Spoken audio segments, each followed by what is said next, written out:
MP के CM Mohan Yadav बिजली company के 1060 कर्मचारियों को देंगे नियुक्ति पत्र। यूपी में रोजगार महाकुंभ। मुख्यमंत्री मोहन यादव 26 अगस्त को बिजली कंपनी के 1060 नए कर्मचारियों को नियुक्ति पत्र देंगे। वहीं लखनऊ में 26 से 28 अगस्त तक रोजगार महाकुंभ होगा। इसमें 100 से अधिक राष्ट्रीय व अंतर्राष्ट्रीय कंपनियां हिस्सा लेंगी। करीब 50,000 नौकरियों के अवसर उपलब्ध होंगे, जिनमें 35,000 घरेलू और 15,000 अंतर्राष्ट्रीय स्तर की नौकरियां शामिल हैं।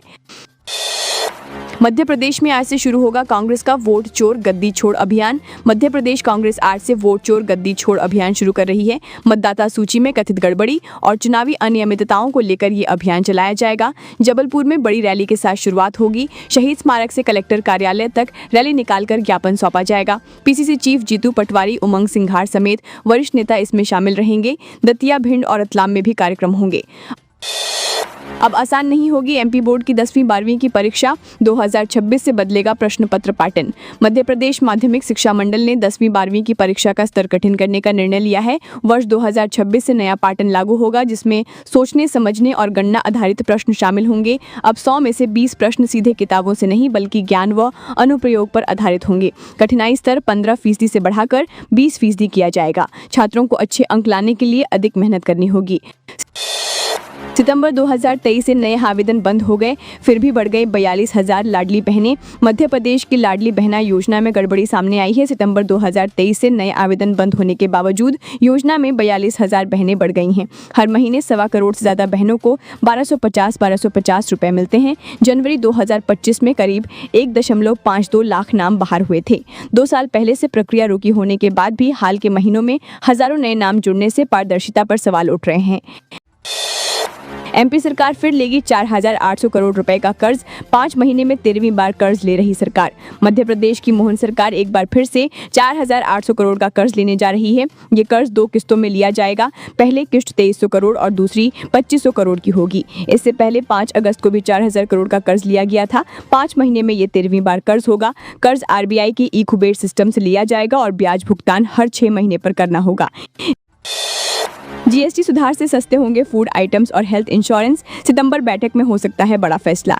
सितंबर में होने वाली जीएसटी काउंसिल की बैठक आम जनता को बड़ी राहत दे सकती है। बैठक में कपड़े, सीमेंट, फूड आइटम्स और हेल्थ इंश्योरेंस जैसी जरूरी वस्तुओं पर टैक्स घटाने पर चर्चा होगी। इससे रोजमर्रा की जरूरतें सस्ती हो सकती हैं। वित्त मंत्री निर्मला सीतारमण की अध्यक्षता में होने वाली इस बैठक में टैक्स ढांचा सरल और जन अनुकूल बनाने पर जोर दिया जाएगा।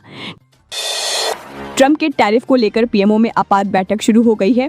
पीएम मोदी अमेरिका को दे सकते हैं कड़ा जवाब। अमेरिकी टैरिफ को लेकर प्रधानमंत्री नरेंद्र मोदी की अध्यक्षता में पीएमओ में आपात बैठक शुरू हो गई है। बैठक में कई मंत्रालयों के मंत्री शामिल हैं। अमेरिका ने भारतीय उत्पादों पर 50% का टैरिफ लगाने का नोटिस जारी कर दिया है, जो 27 अगस्त की रात 12:01 पर लागू हो गया है। इसे लेकर भारत कड़ा रुख अपनाने की तैयारी कर रहा है। बैठक में आगे की रणनीति पर चर्चा हो रही है और संभावित जवाबी कदम तय होंगे। नगरीय निकाय और पंचायत चुनाव अब सीधे होंगे। सीएम मोहन यादव का बड़ा ऐलान। जबलपुर में भाजपा बैठक के दौरान मुख्यमंत्री मोहन यादव ने बड़ा ऐलान किया कि प्रदेश में नगरीय निकाय और पंचायत चुनाव अब सीधे होंगे। उन्होंने कार्यकर्ताओं से कहा कि पार्टी और सरकार जनता की सेवा से ही प्रतिष्ठा पाती है। कार्यकर्ताओं को लगातार जनता से जुड़े रहना होगा। 2023 विधानसभा और 2024 लोकसभा चुनाव की ऐतिहासिक जीत मेहनत का परिणाम है। अब योजनाओं को घर घर पहुंचाना लक्ष्य है। चिड़िया की आंख की तरह एक ही लक्ष्य। शिवराज सिंह का बड़ा बयान। ग्वालियर में केंद्रीय कृषि मंत्री शिवराज सिंह चौहान ने कहा कि उनके लिए खेती और किसान ही सबसे बड़ा लक्ष्य है। उन्होंने बताया कि प्रधानमंत्री मोदी ने उन्हें कृषि कल्याण की जिम्मेदारी सौंपी और यही उनका मुख्य उद्देश्य है। भाजपा राष्ट्रीय अध्यक्ष पद की चर्चाओं पर उन्होंने कहा कि उनके हर रूम में खेती और हर सांस में किसान है। बाकी राजनीति पर वे कुछ नहीं कहना चाहते। मैंने नहीं कहा, मुझे फंसाया जा रहा है। महिलाओं की शराब वाले बयान से पलटे जीतू पटवारी। बीजेपी सांसद बोली कि होश में रहकर बात करें। महिलाओं के शराब पीने वाले बयान से विवाद में आए जीतू पटवारी बैकफुट पर दिखे। बीजेपी ने उन पर तीखे हमले किए तो पटवारी ने सफाई दी कि उनकी बात को तोड़ मरोड़ कर पेश किया गया है। उन्होंने कहा कि वे नशे से होने वाले अत्याचार की बात कर रहे थे, न कि महिलाओं पर टिप्पणी। कांग्रेस उनका बचाव कर रही है, जबकि बीजेपी हमलावर बनी हुई है। बिहार चुनाव में दिखेगा मध्य प्रदेश का दम। सीएम डॉक्टर मोहन निभाएंगे बड़ा रोल। बिहार विधानसभा चुनाव में मध्य प्रदेश का बड़ा दखल रहेगा। सीएम डॉक्टर मोहन चुनावी सभाएं, रोड शो और बैठकों में हिस्सा लेंगे। प्रदेश के मंत्री और विधायक भी अलग अलग क्षेत्रों की जिम्मेदारी संभालेंगे। बीजेपी संगठन ने इन्हें चुनाव प्रभारी बनाने का निर्णय लिया है। जेपी नड्डा की बैठक में रणनीति बनी है कि एमपी के नेताओं को चुनावी मोर्चे पर पूरी ताकत से उतारा जाएगा। बड़ी खबर, शिक्षकों के ई अटेंडेंस के लिए ऐप को बनाने वाली कंपनी के अधिकारी Pakistani, engineer Bangladeshi, technology officer चीनी। डेटा लीक होने का डर, शिक्षकों के ई अटेंडेंस ऐप को लेकर बड़ा खुलासा हुआ है। शिक्षक संघ ने दावा किया कि ऐप बनाने वाली कंपनी का विदेशी कनेक्शन है। पाकिस्तानी, बांग्लादेशी और चीनी अधिकारियों के हाथ इसमें जुड़े होने की आशंका जताई गई है। संघ का कहना है कि ऐप लागू होने के बाद शिक्षकों को अज्ञात कॉल और मैसेज आने लगे हैं। यहाँ तक कि OTP भी पूछे जा रहे हैं, जिससे डेटा लीक का खतरा बढ़ा है। सितंबर की इस तारीख को आएगी लाडली बहना की 28वीं किस्त। आ गया अपडेट। लाडली बहना योजना की 28वीं किस्त का इंतजार महिलाओं को जल्द खत्म होगा। फिलहाल योजना के तहत हर महीने 1250 रुपए मिलते हैं, लेकिन ये राशि बढ़कर 1500 रुपए होने वाली है। CM मोहन यादव ने घोषणा की कि भाई दूज से नई राशि लागू होगी। सितंबर में आने वाली किस्त को लेकर आधिकारिक तैयारी पूरी कर ली गई है और जल्द महिलाओं के खातों में पैसा ट्रांसफर होगा। कमलनाथ की आंखों पर दिग्विजय ने बांध रखी थी पट्टी, इस वजह से गिली थी कांग्रेस की सरकार। मध्य प्रदेश में कांग्रेस की सरकार गिरने को लेकर सियासत फिर गर्म हो गई है। जीतू पटवारी ने कहा कि पुराने बातों पर चर्चा का कोई औचित्य नहीं है। वहीं नरोत्तम मिश्रा ने कांग्रेस की हार का कारण उनकी अंदरूनी कलह बताया। उन्होंने कहा कि उस समय मंत्री उमंग सिंघार तक कह चुके थे कि सरकार दिग्विजय सिंह चला रहे हैं। कमलनाथ की आंखों पर दिग्विजय ने पट्टी बांध रखी थी, जिससे हालात बिगड़े और सरकार गिर गई। जीतू का दावा गलत, महिलाओं के शराब पीने के मामले में टॉप 5 में भी नहीं MP। मध्य प्रदेश कांग्रेस अध्यक्ष जीतू पटवारी ने दावा किया था कि देश भर में सबसे ज्यादा शराब पीने वाली महिलाएं मध्य प्रदेश की हैं। उनके इस बयान से राजनीति में हलचल मच गई, लेकिन राष्ट्रीय परिवार स्वास्थ्य सर्वेक्षण 5 के आंकड़ों से खुलासा हुआ कि मध्य प्रदेश इस सूची में टॉप 5 में नहीं बल्कि 8वें स्थान पर है। जीतू के बयान को लेकर सत्ता पक्ष ने उन पर भ्रम फैलाने और राज्य की छवि खराब करने का आरोप लगाया है। 1 सितंबर से बदल जाएंगे ये बड़े नियम, मिलेगी राहत या बढ़ेगा महंगाई का बोझ। सितंबर की शुरुआत के साथ कई बड़े बदलाव लागू होंगे, जिनका असर सीधे जेब पर पड़ेगा। SBI credit card reward points के नियम बदल जाएंगे। अब डिजिटल गेमिंग, सरकारी ट्रांजैक्शन और कुछ मर्चेंट्स पर खर्च करने पर पॉइंट्स नहीं मिलेंगे। इसके अलावा LPG, CNG, PNG की कीमतों में संशोधन हो सकता है। चांदी पर हॉलमार्किंग नियम भी लागू होंगे। ऐसे में आम लोगों के खर्च और बजट पर सीधा प्रभाव दिखेगा। MP में गणेश चतुर्थी पर छुट्टी, इन जिलों में रूट डाइवर्ट, भारी वाहनों की एंट्री पर रोक। मध्य प्रदेश में 27 अगस्त 2025 को गणेश चतुर्थी पर सार्वजनिक अवकाश रहेगा। मुख्यमंत्री मोहन यादव ने कैबिनेट बैठक में इसकी घोषणा की। इस दिन से हर साल अवकाश रहेगा। भोपाल, इंदौर समेत कई जिलों में रूट डाइवर्ट किए गए हैं और भारी वाहनों की एंट्री रोक दी गई है। प्रतिमा स्थापना और पूजन को लेकर व्यापक तैयारियां की जा रही हैं। त्योहार पर सुरक्षा और यातायात व्यवस्था को दुरुस्त रखने के निर्देश दिए गए। पीथमपुर तक जाएगी इंदौर उज्जैन जाने वाली मेट्रो। भोपाल से नर्मदापुरम, विदिशा तक ले जाने का प्लान। मध्य प्रदेश में मेट्रो विस्तार की बड़ी योजना पर मुहर लगी है। मुख्यमंत्री मोहन यादव ने कैबिनेट बैठक में इंदौर उज्जैन मेट्रो को पीथमपुर तक बढ़ाने का फैसला लिया। इसी तरह भोपाल मेट्रो को नर्मदापुरम और विदिशा से जोड़ने की योजना पर भी सहमति बनी। बैठक में 610 लोक अभियोजन अधिकारियों की नियुक्ति और पुलिस अफसरों को 25,000 टैबलेट देने की मंजूरी दी गई। सरकार का दावा है कि इससे विकास और प्रशासन दोनों को गति मिलेगी। CDS बोले, ऑपरेशन सिंदूर जारी, अब युद्ध जियोग्राफिकल सीमा से अलग होंगे। साइबर क्वांटम टेक्नोलॉजी का साथ जरूरी।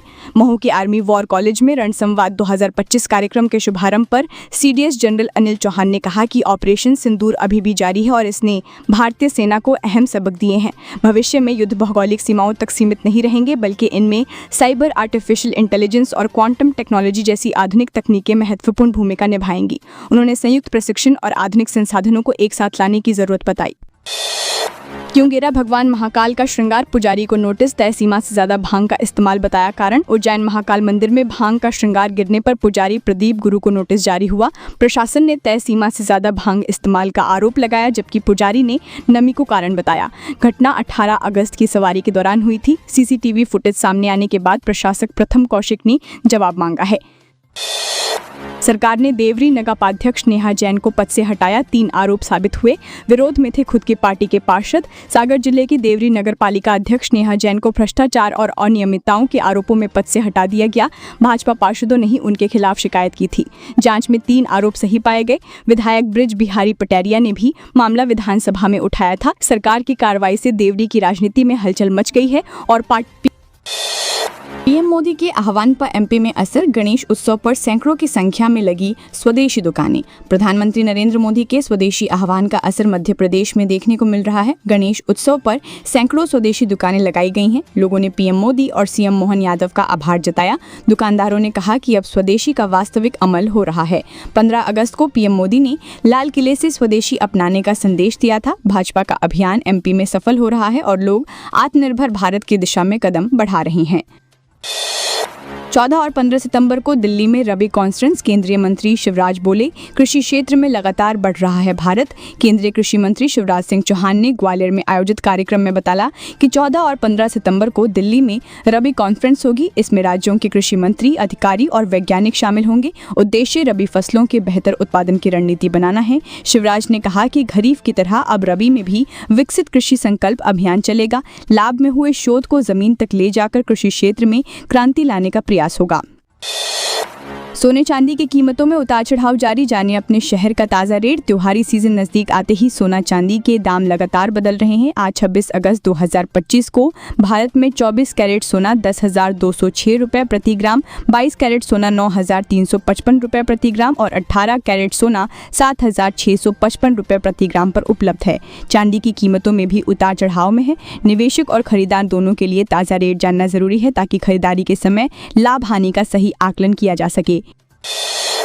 गणेश चतुर्थी पर होगी हल्की बरसात। आज उज्जैन संभाग में भारी हैवी रेन। बरगी बांध के 5 गेट खुलेंगे। मध्य प्रदेश में मौसम का पैटर्न बदल गया है। कमजोर सिस्टम के कारण कई जिलों में हल्की बारिश होगी। हालांकि उज्जैन संभाग के नीमच और मंदसौर जिलों में आज भारी बारिश की संभावना है।